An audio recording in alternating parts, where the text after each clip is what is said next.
మీ business ఏదైనా మీ ఊర్లో promotion చేయాలంటే అది సుమన్ టీవీతోనే సాధ్యం. ఇప్పుడే సంప్రదించండి.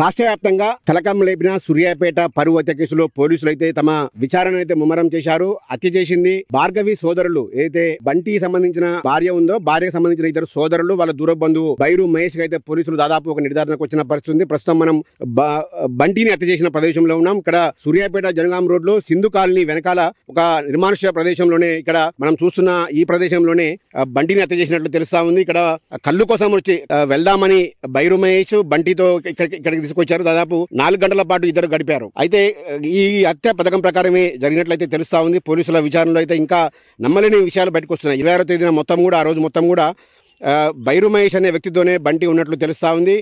అయితే ఈ హత్యకు గత 2 నెలలుగానే రెక్కి నిర్వహిస్తున్నట్లయితే తెలుస్తా ఉంది. అయితే భార్గవి కుటుంబానికి వాళ్ళ సోదరులకు బైరు మహేష్ దూర బంధువు కావడం కూడా బైరు మహేష్ వీళ్ళకు సహకరించడానికి ఒక కారణంగా అయితే తెలుస్తా ఉంది. అయితే బైరు మహేష్ బంటితో చాలా కాలంగా సంబంధాలు లేవు. కేవలం ఈ హత్య చేయడానికి దాదాపు 2 నెలలుగా బంటిని అయితే బైరు మహేష్ క్లోజ్ ఫ్రెండ్గా నటిస్తూ అతనైతే నమ్మించిన పరిస్థితి ఉంది. నిన్న 26వ తేదీన సాయంత్రం మొత్తం కూడా ఆ రోజు బైరు మహేష్తో ఉన్నాడు. 26వ తేదీ సాయంత్రం కళ్ళు తాగుదామని ఇక్కడికి బైరు మహేష్తో ఆఫర్ మేరకు అయితే ఇక్కడికి ఈ ప్రస్తుతం మనం చూస్తున్న ఈ ప్రదేశానికి బంటి వచ్చిన పరిస్థితి ఉంది. అయితే సాయంత్రం 6 గంటల నుంచి రాత్రి 10:30 వరకు కూడా ఇద్దరు కలిసి ఉన్నారు.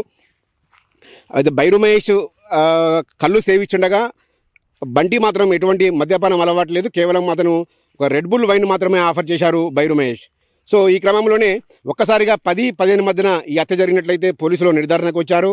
ఈ 10 గంటల ప్రాంతంలో అందరూ ఇక్కడ ఎవరు చుట్టుపక్కల పరిసర ప్రాంతాల్లో ఎవరూ లేరని గమనించిన ఏదైతే బైరు మహేష్ ఉన్నాడో, బైరు మహేష్ వెంటనే వాళ్ళ సోదరి మనులకైతే సమాచారం ఇచ్చాడు. సోదరులకు ఏదైతే భార్గవి సోదరులు ఉన్నారో నవీన్ వంశీ, అప్పటికే ఈ ప్రీ ప్లాన్ ప్రకారమే వీళ్ళంతా కూడా పక్కనే మాటు వేసి ఉన్నారు ఒక వెహికల్లో, కారులో వచ్చి. సో ఎవరు లేరని గమనించిన బైరు మహేష్ వాళ్ళ సోదరులకు సమాచారం ఇవ్వడం, అంతలోనే బైరు మహేష్ కూడా నువ్వు ఇటువంటి ఇంత దారుణానికి ఇలా పెళ్ళిలా చేసుకుంటావంటూ అతనిపై ఒక్కసారిగా కోపోద్రికుడై అతన్ని ఊపిరాడకుండా గట్టిగా తన చేతితో, అయితే బైరు మహేష్ అయితే ఒక ఆజానుబాహుడుగా ఉంటాడు, ఆయన పర్సనాలిటీ కూడా హెవీగా ఉంటుంది. సో బంటి మాత్రం ఇంకా కొంత బక్కగా ఉండడంతో అతను ఊపిరాడకుండా అతన్ని కదలకుండా చేశాడు బైరు మహేష్. ఇంతలోనే పరుగున వచ్చిన వంశీ, నవీన్ కుమార్, భార్గవి సోదరులు ఉన్నారో వంశీ 2 కాళ్ళు పట్టాడు. అదేవిధంగా పక్కనే ఉన్న ఈ రాళ్ళు చూసాము. ఇదంతా కూడా ఒక వెంచర్, ఇది పాత వెంచర్. ఇది వెంచర్లో అన్నీ కూడా ప్లాట్లకు పడిన రాళ్ళు ఉన్నాయి. ఈ రాళ్ళను తీసుకొని బైరు మహేష్ మెడబట్టాడు బిర్రుగా. వంశీ 2 కాళ్ళపై కూర్చున్నాడు. సో నవీన్ కుమార్ ఒక్కసారిగా ఆగ్రహం వ్యక్తం చేస్తూ మాకే ద్రోహం చేస్తావా అంటూ ఒక్కసారిగా రాయి తీసుకొని అతన్ని ఇష్టానుసారంగా బాధిన పరిస్థితి. ఇతను చనిపోయేంత వరకు కూడా దాదాపు బాధిన పరిస్థితి. ఈ బాధిన క్రమంలోనే అతని రిబ్స్ మొత్తం కూడా పూర్తిగా ముక్కలుగా అయిన పరిస్థితి ఉంది. సో చంపేసిన తర్వాత బాడీని, ఏదైతే బంటి ఉన్న డెడ్ బాడీని తీసుకెళ్లి తమ గ్రామ శివారులోనే పిల్లడమర్రి చెరువు కట్టపై, కెనాల్ కట్టపైన పడవేసిన పరిస్థితి ఉంది.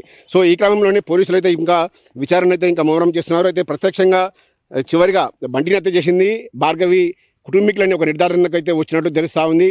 ఇంకా ప్రత్యక్షంగా 3 పాల్గొన్నప్పటికీ కూడా బాడీని అక్కడి వరకు తీసుకెళ్ళాలి. మరి ఇంకా ఎవరైనా సహకరించారా, లేక ఇంకెవరైనా హస్తం ఉందన్నట్టు అందరినీ కూడా సూర్యాపేటలోని సబ్ డివిజన్ పరిధిలోని వేరు పోలీస్ స్టేషన్లో ఉంచి అందరినీ కూడా విచారిస్తున్న పరిస్థితి ఉంది. మొత్తంగా చూసుకుంటే ఈ హత్య కేసులో అయితే మరో 24 గంటలు లేదా 48 గంటల్లో పూర్తిగా కొలికొచ్చే అవకాశం అయితే ఉంది. మనకు వస్తున్న సమాచారం మేరకైతే పూర్తి స్థాయిలో భార్గవి కుటుంబీకులే ఈ హత్యకు చేసినట్లయితే మనకు తెలుస్తూ ఉంది.